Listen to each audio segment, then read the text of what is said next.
गरीब पैदा होता है, मर जाता, ना अच्छा इलाज मिलता, ना सुविधाएं मिलती, बस उसका जीवन है कि वो पैदा हो गया। ऐसा लगता है मजबूरी में पैदा हो गया।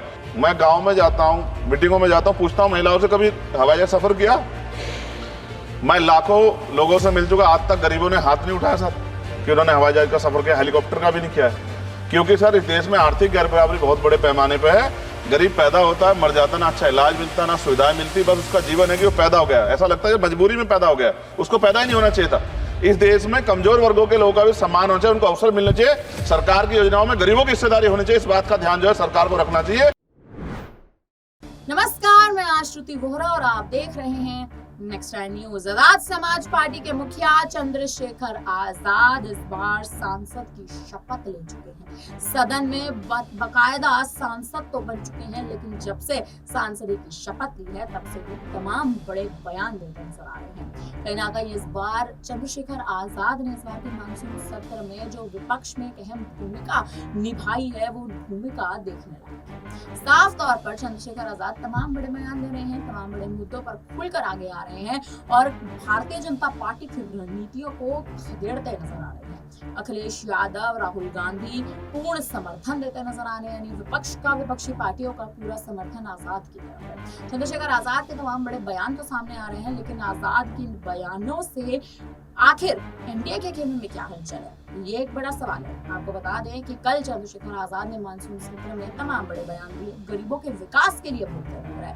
ये कहते नजर आए कि गरीबों को प्लेन में कहीं ना कहीं ट्रैवल करने की, यात्रा करने की जो सुविधाएं हैं वो प्राप्त नहीं हो रही है। गरीब पैदा होता है और गरीबी में ही मर जाता है, ये कहना है आजाद का। जी हाँ, चंद्रशेखर आजाद ने यह भी कहा कि इस बार जो दाम कहीं ना कहीं है वायुयान को कहीं ना कहीं चलाने के लिए, वायुयान में बैठने के लिए, सीधे तौर पर कहें तो प्लेन में बैठने के लिए गरीब जो हैं वो कहीं ना कहीं जो तमाम बड़े टैक्सेस हैं, तमाम बड़े जो आपको बता दें जो खर्च हैं वो पूरा करते नजर नहीं आते। उनके घर के बच्चे, उनके जो तमाम उनके साथ रहने वाले लोग हैं वो कहीं ना कहीं उनको इतनी अच्छी यात्रा, बेहतरीन यात्रा का सफर नहीं कराने की आज्ञा देते, क्योंकि कहीं ना कहीं पैसों की किल्लत जो है गरीबों को कंठ तक मार देती है। इसी की गुहार लगाते चंद्रशेखर आजाद नजर आए। उनका कहना है कि जो दाम है वो कहीं कम होने चाहिए।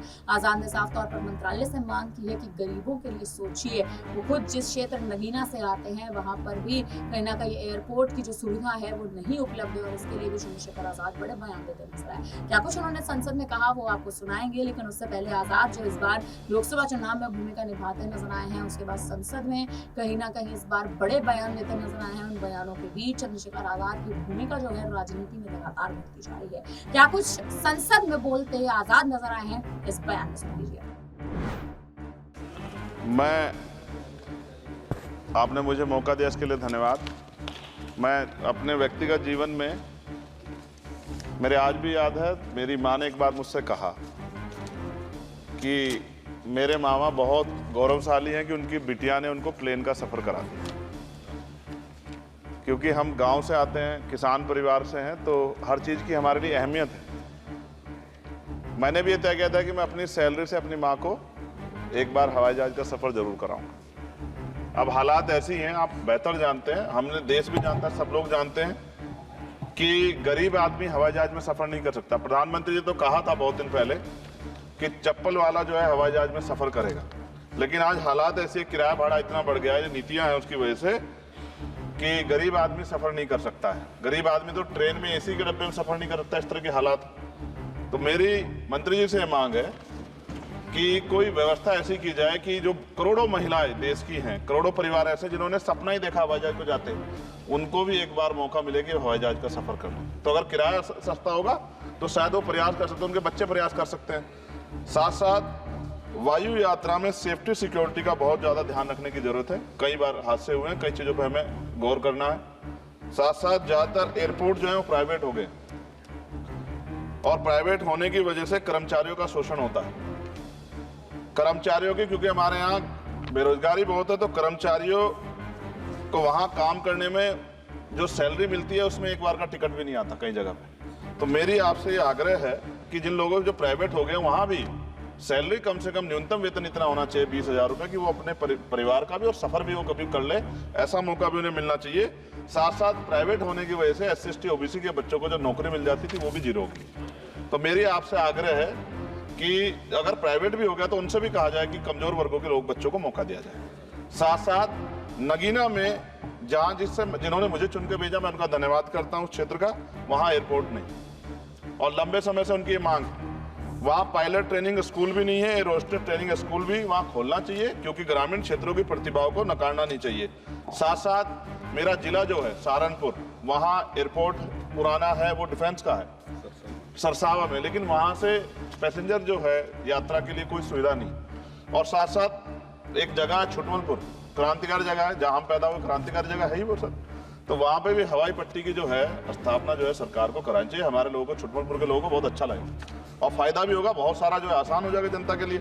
और सुबह से हम प्रयास कर रहे हैं सर कि हमें बोलने का मौका दिया। यहाँ छोटी पार्टियों के लिए थोड़ी समस्या है और 2.5 घंटे इंतजार का मौका मिल रहा है। मैं भाजपा के साथियों को याद दिलाना चाहता हूँ, एक समय था कि आप पे भी 2 मेंबर ऑफ पार्लियामेंट थे। आज आपकी सरकार है, आपको तीसरी चौथी बार मौका मिला है। अगर हम लोग भी ज्ञान की कमी थोड़ी है किसी में, ऐसा तो रानी के पेट से ही राजा पैदा होता है या कोई माँ के पेट सीख के आता है। हम तो संघर्ष करके आए 15-15 साल।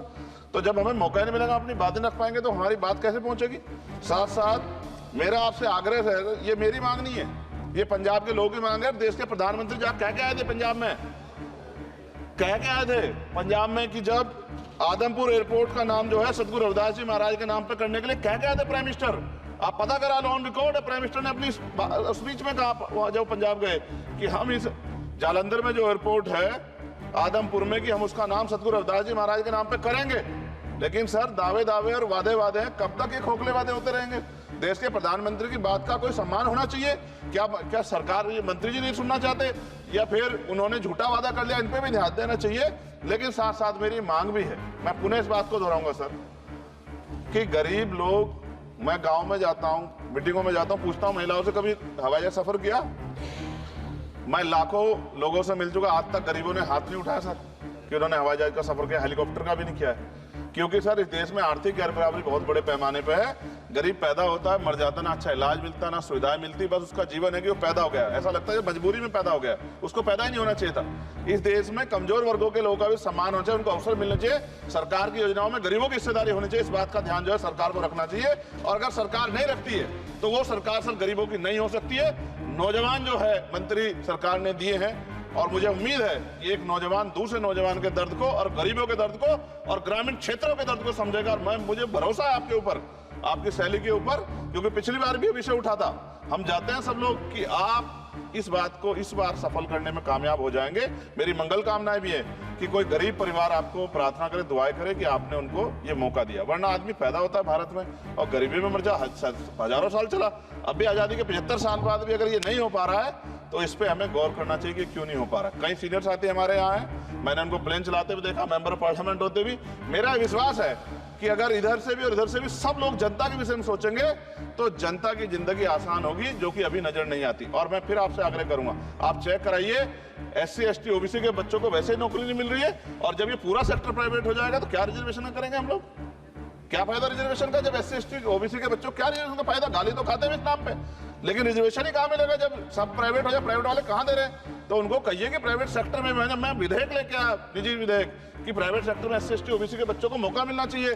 सुप्रीम कोर्ट का एक ऑर्डर, चर्चा हुई इसमें कि भाई क्रिमिलेयर होगी। कितने अरबपति बने आप लोग? कितने लोगों पे हवाई जहाज बताइए? SC ST के लोगों पे कितने लोगों पे हेलीकॉप्टर बताइए? आप कुछ नहीं है आपके पास आंकड़े। सब लोग मिलकर गरीबों को चलना चाहते हैं, ये गलत है सर। मैं आपका धन्यवाद करूंगा पुनः सर, और क्योंकि हम ही कोरम पूरा करते हैं सर, देख लीजिए आप, हम ही बैठे कोरम पूरा करते हैं। हमें विश्वास है अपने देश की पार्लियामेंट पे कि आज नहीं तो कल इस पार्लियामेंट से गरीबों के लिए कानून बनेंगे और गरीबों के लिए पॉलिसियां बनेंगी और गरीबों को भी सम्मान का जीवन मिलेगा, ऐसा हमें विश्वास है। मैं आपका धन्यवाद करता हूं और मुझे उम्मीद है नौजवान हमारे मंत्री से कि वो गरीबों की बात को सुनेंगे और हम लोगों की पीड़ा को समझेंगे और हमारे क्षेत्रों में काम कराने का आऊंगा। धन्यवाद।